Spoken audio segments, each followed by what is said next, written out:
75 வயதில் அரசியல் தலைவர்கள் ஓய்வெடுத்து மற்றவர்களுக்கு வழிவிட வேண்டும் என RSS தலைவர் மோகன் பகவத் பேச்சு. பாமக 37ஆம் ஆண்டு தொடக்க விழாவையொட்டி கட்சியினருக்கு அன்புமணி ராமதாஸ் கடிதம். உறுப்பினர் சேர்க்கையை விரைவுபடுத்த அறிவுறுத்தல். காலமுறை ஊதியம் வழங்கி தேர்தல் வாக்குறுதியை திமுக அரசு நிறைவேற்றக் கோரி தஞ்சையில் ஊர்ப்புற நூலகர்கள் உண்ணாநிலை. நடிகை வனிதா மீது இசையமைப்பாளர் இளையராஜா வழக்கு. அனுமதியின்றி தனது பாடலை திரைப்படத்தில் பயன்படுத்தியதாக புகார்.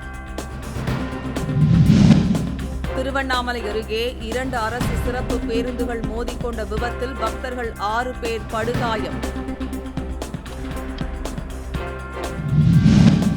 உலக மக்கள் தொகை நாளையொட்டி நாகை, வேலூர் உள்ளிட்ட இடங்களில் விழிப்புணர்வு ஊர்வலம். பயிற்சி செவிலியர்கள் பங்கேற்பு. சுற்றுலா பயணிகள் வருகை அதிகரித்ததால் உதகைக்கு சிறப்பு மலை தொடர்வண்டி இயக்கம். 200க்கும் மேற்பட்டோர் உற்சாக பயணம்.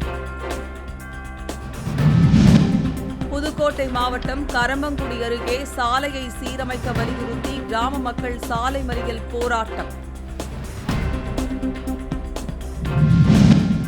கிருஷ்ணகிரி மாவட்டம் கெலமங்கலம் அருகே தெருநாய் கடித்து பள்ளி மாணவன் படுகாயம். மருத்துவமனையில் தீவிர சிகிச்சை. நீலகிரி, கோவை மாவட்டங்களில் வரும் 15 முதல் 17ஆம் தேதி வரை கனமழை பெய்ய வாய்ப்பு. வானிலை ஆய்வு நிறுவனம் தகவல்.